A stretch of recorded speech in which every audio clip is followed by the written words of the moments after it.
Ik sta hier op de Grandijk in Holwert en wij zijn onderwijs naar Anne en Siep Sudema. Ja, de familie gaat terug een moeilijke tijd, want Anne had de jaren gekregen dat hij een zware vorm van lymfeklierkanker had. Het kreeg de tweede chemo achter de rug en hun dochter Angela die vond wel dat ze iets moois verdiende. Ze kreeg een heel mooi oliebollenpakket meenam van echte bakker Eddie de Jong uit Dokkum en de Westerheen. Dus we zullen even zien als we ze treffen kennen en hopelijk kunnen we ze een beetje verrassen hiermee. Bel. Oh, de bel, de doorgeriepen. Nou, dan kunnen we misschien wel gewoon terugrennen. Goeiedag. Goeiedag. Ben je toevallig Siep Sudema? Ja, klopt. Dat klopt helemaal. Waar ben je maar een verrassing? Oké, nou hartstikke mooi. Je bent namelijk opjoen, of eigenlijk jongen je man Anne. Oké. En waarom? Vraag je mij, want... Nou, we hebben begrepen dat je man is best wel ziek. Ja, klopt. Ja, klopt.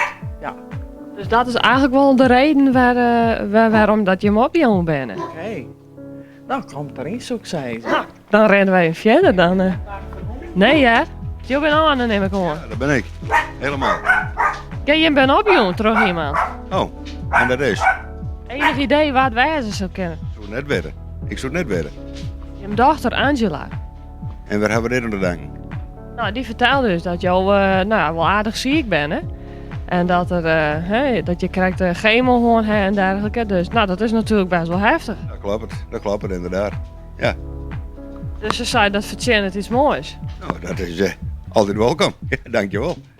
Ja, dus daar kun je hem daar even van genieten.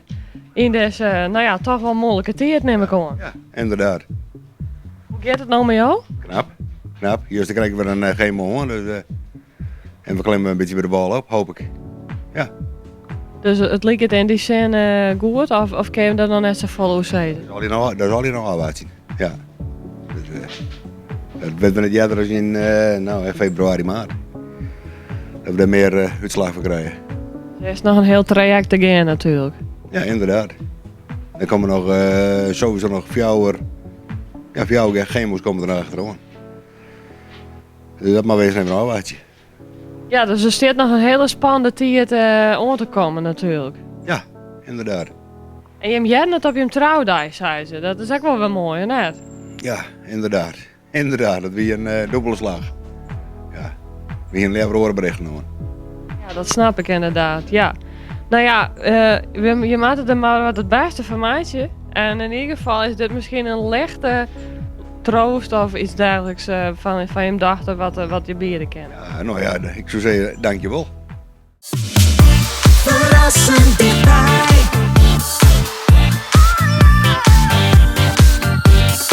RTV